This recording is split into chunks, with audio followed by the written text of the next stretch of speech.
står her i vores område 2, på Merrill Street, i bunden af Halsted Street. Og her hører vi en masse lyde af industri. Vi har et frugt- og grønt engros derovre, hvor der kører ind og ud med maskiner, der larmer en del. Og de folk, der er rundt her, det er folk i arbejdstøj, der er i gang med at læse frugt rundt omkring og ind i butikkerne. Noget andet interessant, det er, at lige bagved os her, der ligger der en primary school. Og der er et skilt her, hvor vi kan se, at der er børn i området. Der. Og de folk, som ikke har industritøj på, som kommer frem og tilbage, det er sådan relativt almindelige udsendte mennesker. Men de går den her vej, eller den her vej. Og det sjove ved det er, at her i baggrunden, der kan vi se, der ligger et boligkvarter, der ser forholdsvis billigt ud. Det er ikke et dyrt boligkvarter. Og i den anden retning, der har vi de store flotte gader. Så vi kan ligesom se, at der er en trafik af folk, der bor hernede, som går op imod byen. Men der er ikke så mange butikker her, det er mere et industriområde. Og så ligger der lige en enkelt pub derovre, ellers så ligger der faktisk heller ikke så mange pubs her. Og der larmer rigtig meget.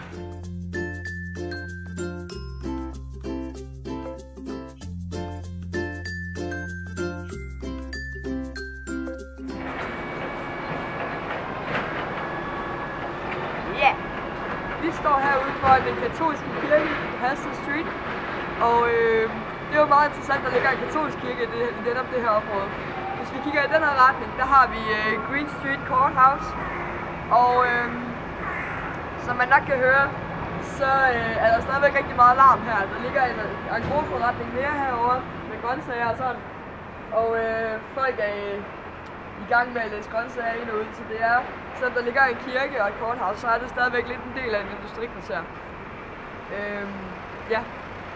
Der er ikke så mange mennesker her, udover dem, der kører igennem. Der sker ikke rigtig noget på gaderne, der er ikke som sådan butikker. Det er primært et boligområde. En kirke er her, og så var der en gruppe.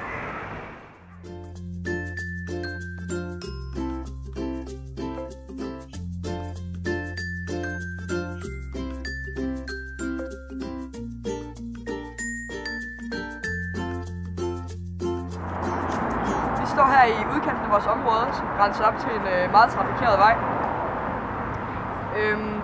Noget, der er lidt interessant her, det er, at de har lavet et lille parkområde her, som er rigtig fint at kigge på. Som sagt grænser det op til vejen her i vores område. Men hvis man går lidt længere ned og lidt længere ind i vores område, så kan vi se, at vi kommer til et lidt low-class boligkvarter. Der er blandt andet et smukt pigtrådshegn herovre, hegnet og nogle glasskår deroppe, og et hegn, der ikke er til at komme over. Og det kendte er her ikke rigtigt. Så man kan forestille sig, at det her det er et område, hvor der bor rigtig mange mennesker. Fordi det primært er huse, der ligger hele vejen ned, men at det samtidig heller ikke er den rige del af befolkningen, der bor her. Ja. Der ligger ikke så mange butikker. Det gør der så til gengæld på den anden side, som ikke er vores område her. På den anden side af gaden. Lidt længere op. Så primært et lidt halvfattigt boligkvarter har vi fået fat i. En ting, der præger det rigtig meget, det er de her hegn, der er over det hele.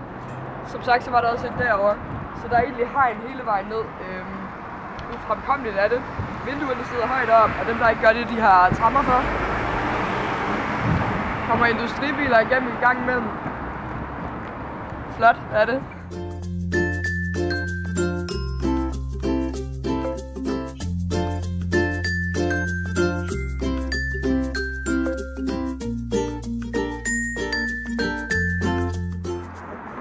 Ja. Vi er så kommet ned til bunden af vores område her, som sagt ikke er et særligt pænt boligkvarter. Lidt retningen ligger der heroppe, men alt i alt ikke særlig pænt. Men nu her, hvor vi kommer ned i bunden, så sker der noget helt andet. Vi kommer nemlig til Smithfield, og det er store shoppingcenter og hoteller og alt muligt andet i en helt anden ny og flot stil. Pæne og brosten, det hele er bare meget bedre. Fed arkitektur. Dejligt. Helt andet område end det, vi lige kommer fra. Så her kan man meget tydeligt se, hvordan vores område grænser op til et helt andet område. Og her er kontrasten mellem lidt mere fattige og det nye rigtig stor. Ja, yeah. Der ligger også et universitetshospital hernede. Skønt.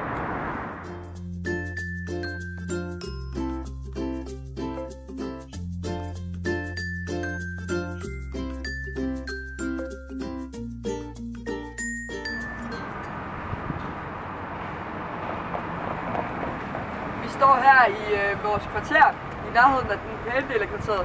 Og hvis man kigger op ad den her gade her, så kan man se, at det er nogle lidt pænere bygninger, der ligger oppe. Man kan for eksempel se lejlighederne heroppe, at de er forholdsvis nye og flotte, og husene til højre er velholdte. Og noget andet interessant, det er det Jameson-skilt, der står der, hvor der står Tours på.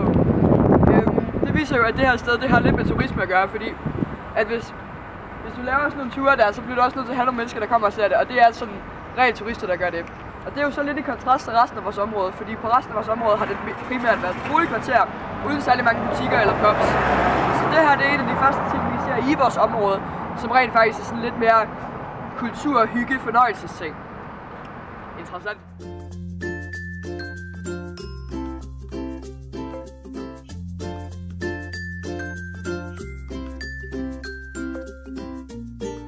Her bagved os, der er der et hus, hvor at folk de kan komme ind og få et måltid mad eller noget, hvis de ikke selv har råd til noget morgenmad, eller noget aftensmad eller noget middagsmad. Og vi stod netop og snakkede med en mand derindefra, som har boet i det her område de sidste 20 år, så han har set forandring her. Og han fortalte os, at Smithfields området med universitetshospitalet og noget, som ligger i den her retning, at det er relativt nyt.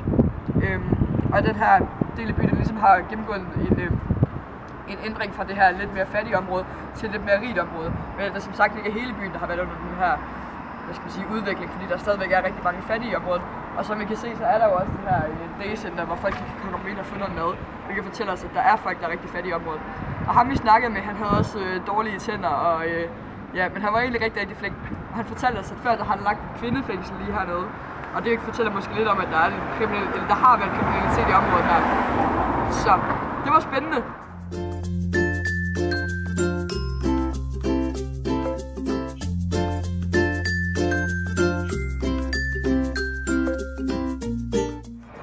Snakket med en ældre mand, som har arbejdet i det her område i 35 år.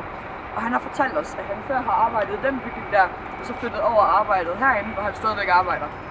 Og han fortalte os lidt om, hvordan det her markedsområde i Irland her, hvordan det ligesom er blevet mindre og mindre. Han fortalte os, at før i tiden, der lå der et fiskemarked hernede af, hvor der nu ligger boligbygninger. Og herover af, der var der et kødmarked, hvor der nu ligger alt muligt andet. Og hvordan frugtmarkedet, det bliver mindre og mindre kaotisk. Og han fortalte os, at det kan godt være, at det ser lidt kaotisk ud nu, men i gamle dage, der var det meget mere kaotisk. Men det er det ikke længere, fordi alle de her markedspladser og sådan noget, de er rykket langt ud af byen, eller også er det blevet erstattet af supermarkeder. Og så fortalte han også lige en kort anekdote om en husmor, der køber noget kød i supermarkedet, i stedet for at købe det ved slagteren. Og så kan hun få det billigere, kommer hjem til sin mand, og han spørger, hvad har du givet for det her kød? Og så siger hun, en eller anden pris. Og så spørger han, hvad hun ville kunne have fået det på ved en slagter. Og så siger hun, det ville nok have kostet lidt mere. Så kommer der søn ind i lejligheden, mens de sidder og spiser. Og han er rigtig ked af det, fordi han er blevet fyret fra den slagter, hvor han selv arbejder på, fordi de ikke kan følge med supermarkedet. Så den her mands indstilling til supermarkederne, og hvordan markedspladserne de ligesom bliver erstattet af supermarkedet, den er ret negativ. Men det fortæller jo ligesom også lidt om, hvordan urbaniseringen der ligesom har påvirket de her markedspladser, og hvordan teknologien ligesom har gjort, at vi ikke har brug for de her markedspladser. Og hans historie, og hvordan det her det ser ud, det fortæller ligesom om, hvilken udvikling den her del af byen har gennemgået. Spændende!